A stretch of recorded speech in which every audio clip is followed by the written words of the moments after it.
ஸ்கூலுக்கு வர சொல்லியிருக்காங்களே, நீ ஏதாவது தப்பு பண்ணியா? மாவனே, மிஸ் ஏதாவது உனக்கு வர சொல்லுச்சு, உரிச்சு போடு உனக்கு உரிச்சு. மத்தபடி நான் தப்பு பண்ண மாட்டேமா.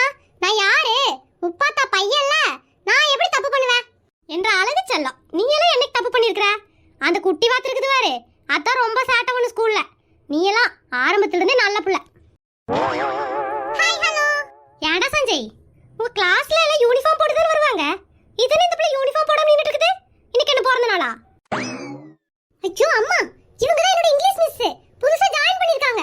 உங்களை பார்க்கணும்னு சொன்னாங்க, அதுக்கு தான் கூட்டிட்டு வந்திருக்கேன். இங்கிலீஷ் மிஸ்ஸா? பாடியும் பேண்டும் போட்டு நிக்கிறா.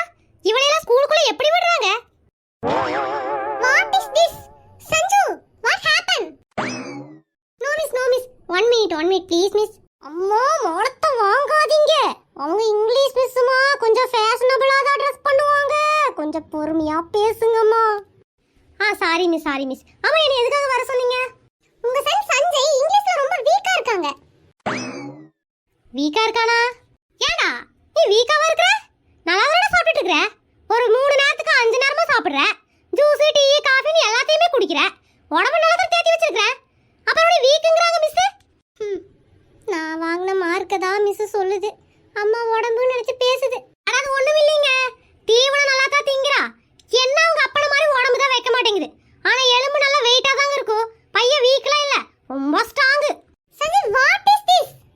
ஐயோ மிஸ், நீங்க எதுவா இருந்தாலும் பொறுமையா பேசுங்க மிஸ். எங்க அம்மா பொறுமையா பதில் சொல்வாங்க. அவ்வளவா உங்களுக்கு இங்கிலீஷ் புரியாது. உங்க அம்மாக்கு தமிழ்ல பேசவே புரிய மாட்டேங்குதே. யார் பார்த்து தமிழ் தெரியாதுங்கறீங்க? எங்க ஊர் தமிழே கொங்கு தமிழாக்கும். தமிழுக்கே பேர் போன ஊர்ல இருந்து பிறந்து வந்திருக்கேன் நானே. என்னை பார்த்து தமிழ் தெரியாதுங்கறீங்களா? அந்த